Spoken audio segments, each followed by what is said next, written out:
bir Hudaya benden yakillamana behterin bir forsat, bir taptırmayan bir forsat. Adam bir yıllap günäge bulaşan bolsa, gafletin içinde geçen bolsa, Allah'dan daş düşen bolsa, fiyuzat-ı ilahiden adam hayırlanmaklığına, behralmaklığına öwde bir mübarek Ramazan ay gelýär.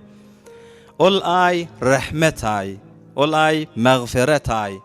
Ol ay tamam bindeli iman bilen, ihlas bilen Ramazanna daýaw dursaly, otdan azat bolmak ayı.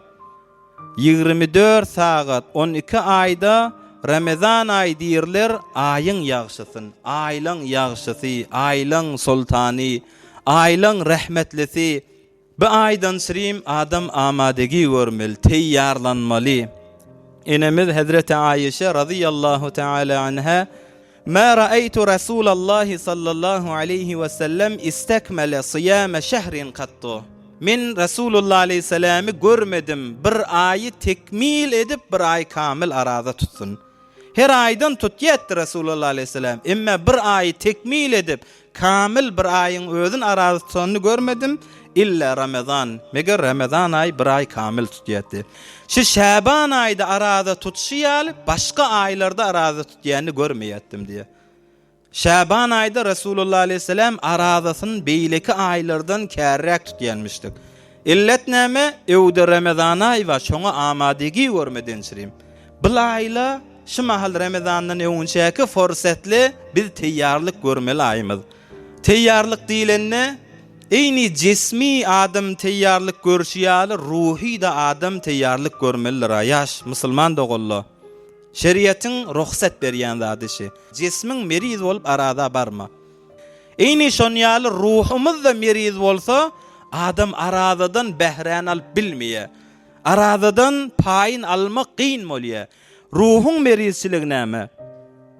Ruhuň merizçiligi günäk adam bulaşypdyr da, 11 aýyň günäsi wada. 11 aýlap günäk bulaşypdyr, gaflete bulaşypdyr, Allah'dan uzak ýaşapdyr. Bir dille yalňyşypdyr, gıybetli bolupdyr, tohmetli bolupdyr. Adam namazlar galypdyr, haramy bulaşypdyr.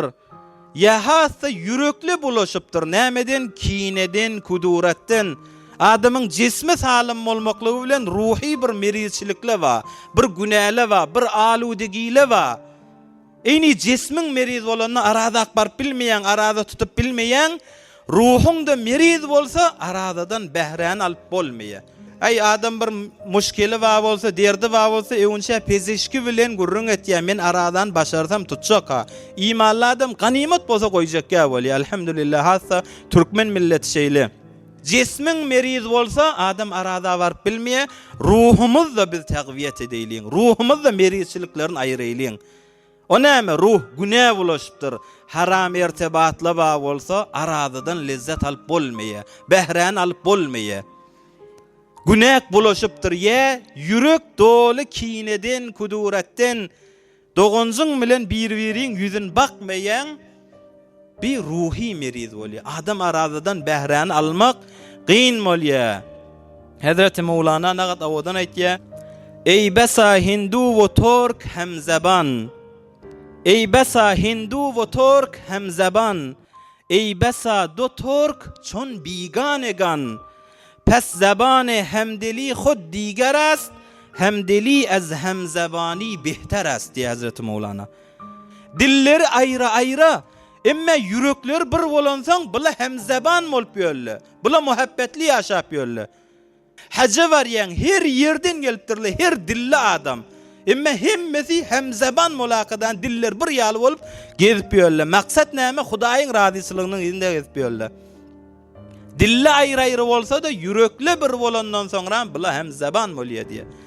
Ey besa do Türk çon biganegan. Iki däne Türk, iki däne Türkmen, iki däne dogon bir-birini bigane bolup ýaşap ýörler. Asyl tanymaýan ýaly bolup ýaşaýarlar. Hefte geçýär, ýyl geçýär, ay geçýär, bileje ýaşap ýörler. Emma bir-birini habar gatmalardan, bir-biri bilen garibe ýaly, bir ösök ýaly, o başga ýerden gelen ýaly, o başga dilli ýaly. Emma dil aýra bolsa da yürekli bir bolandan soňra bila hemzaban bolýar, diller bir bolýar. Dil bir bolsa da yürek aýra bolandan soňram bula bir bigana bolýar Hazreti Mevlana. Pes zabane hemdeli khud digar ast, hemdeli az hemzabani behter ast Hazreti Mevlana. Şu yürekleri birleşdirmeli ha. O dilin bir bolandan yüreň bir bolsa bula diller bir adam bolýar. Eyni özümüz cismi biz täqwiyet etişimiz ýaly Ramazandan önce ruhi de özümüz täqwiyet edýän.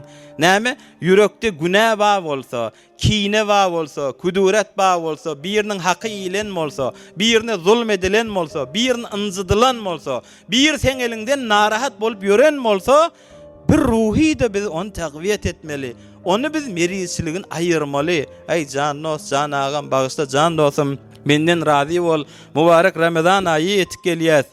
Razi bol bizden niýakadany. Ya sele-i rahim kesipdirsin, kepleşmän ýöňbe. Sen ulluk et, assalamu aleykum de bir çezen ura oturan ýerinde. Sele-i rahimi gat etme, veslet. Ya görüňde assalamu aleykum bir salam aleyket. Ruhi de biz meni islah etmeli merizçiligini. Musulman dogalla. Yine bir däne Ramazan aýda olakon bir sebeplen biri adam taatden Ramazan ay bir olca ay, fursat ayda. Olakon bir taatden adamın mahrum bolýarlygy Ramazan ayda gaw dikkat edeýin şunu. Ramazana bir zayıflık bilen adamı taatin zayıflendirýän zat Ramazan ayda bir muhim noktaşy. O näme? Adam taatden mahrum galýar Ramazan ayda. Şoňa olakon sebeplen biri et-tesahul fi's-sem'i vel-basar. Yani Ramazan ayı gelýär da, şu Ramazan ayda adam yaltanýar, eýş ilin bilen öwünçä bir zatlar ederniýän, öwünçä men Kur'an hatm ederin, başga bir bernamalarda görün, şu aýda men gaw geçirerin diýä adam pakyr. Emma şu Ramazan ayı gelýär, olakon bir illetliň biri, sebepleň biri adam taate zayıf bolýar, ibadete yaltanýar Ramazan ayı. Şoňolokon illetleriniň biri şu göz bilen kulakdyr, jawan dostlar. Hemişe meni sen göz kulagyny islah etmeli. Emma Ramazan aýdan önce hükmen islah etmeli. O näme? Göz bilen kulak mustaqim irtibaty we ýüregi. Göz her zady görüberse, hatda fezai mejazi, şebeke-i mejazi kirýän her zady güýmen gözläp dursaň, bu gözlen aludegile ýürege garşy mustaqim barıberse, ya kulak bilen halan zady adam eşdi verse, mundan aludegiyle hafala doğru giri verse ýüregi, bir ýürek zayıflenýär. Ýürek zayıf olandan soňra tamamy bedene, äzaý bedene ýürek destur berýär. Ýürek zayıf olandan soňra sen elinde gymylaty gelmeýär, dilinde zikri baraty gelmeýär. Aýaňda da bir ýagşy ýerleri görýäsi gelmeýär. Olakon sebeplen biri haşy.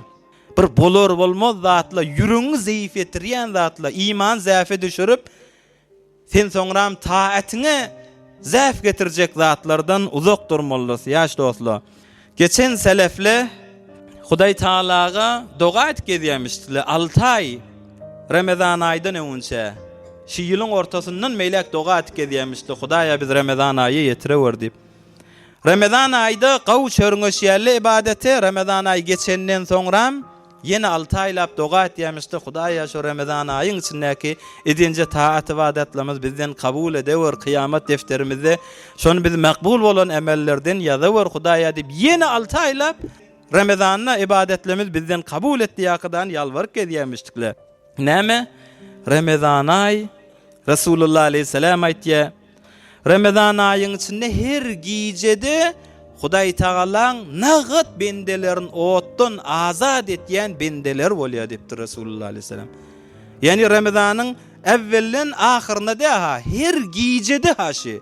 Ey subhanallah, nagat ulu zat be. O nagat binesip bolmaly adam her gijede Hudaý Taala fawj guruh nagat bendeleri Hudaý Taala otdan azat bolly. Falanyň oğul falany otdan gutully, azat bolly. Ol cennete ýazyldy diýip Hudaý Taala nagat bendeler otdan azat etýär her gije. Emme şondan binesip galyp, näzire fursatlar biderek zatlary güýmenip, özün biderek zatlara meşgul edip Hudaý Taalaň şol otdan gutulup azat etýärliginden mahrum galmak, olakon mahrumiýetdir ýaş dostlar.